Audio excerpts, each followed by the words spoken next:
If you want to be a part of the conversation before it happens here on YouTube, click that link in the description to join the free Courtside Financial Discord.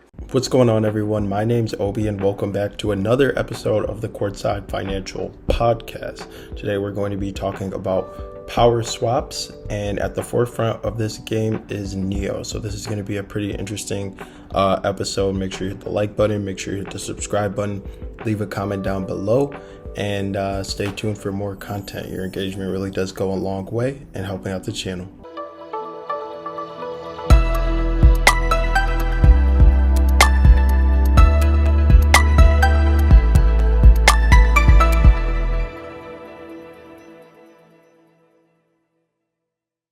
Now, the buzz in the industry is about whether power swaps is going to be something that is a rival to traditional charging methods, or if it's just a fad.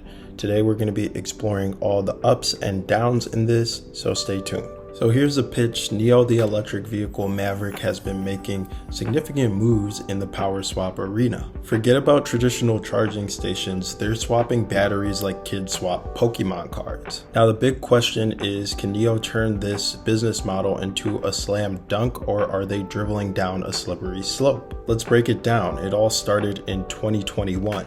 when President Quinn Lehong compared NIO power to parents investing in their children's education. It got people talking. If others could offer the same battery replenishment options, should NIO be able to buy in as well? Fast forward and we've got alliances forming like a high-stakes game of chess. Changan Automotives, Geely, and NIO.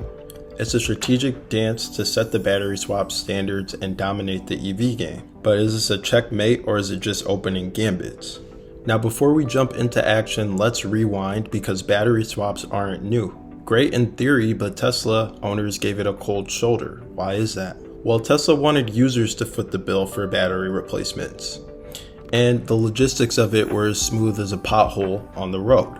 So why the fuss now? Why is NIO betting big on battery swaps when others have stumbled in the past? It's like bringing back a dance move from a forgotten era, but hey, sometimes the classics are worth revisiting. The industry is changing, and the failures of the past don't necessarily predict the future.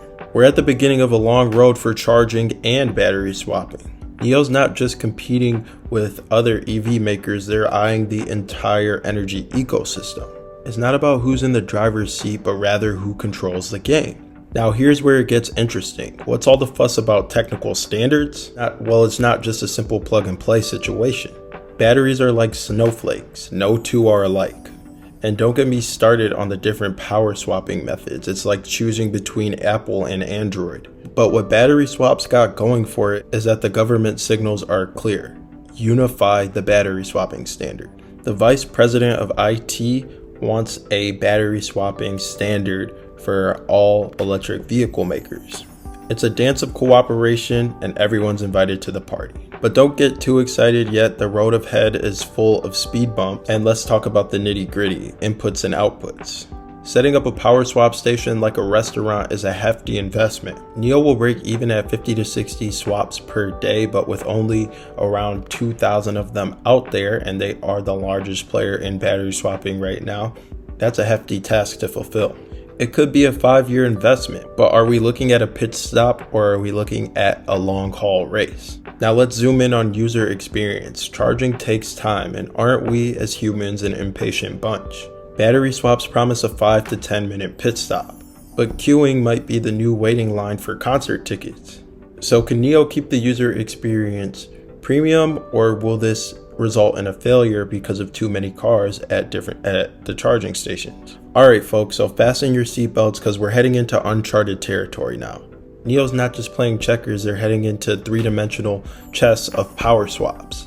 They're not afraid to tweak the game, two-way charging, integrated stations, and partnering with big names like Geely and Changan Automotive. But is NIO really the David to the Goliath of traditional energy?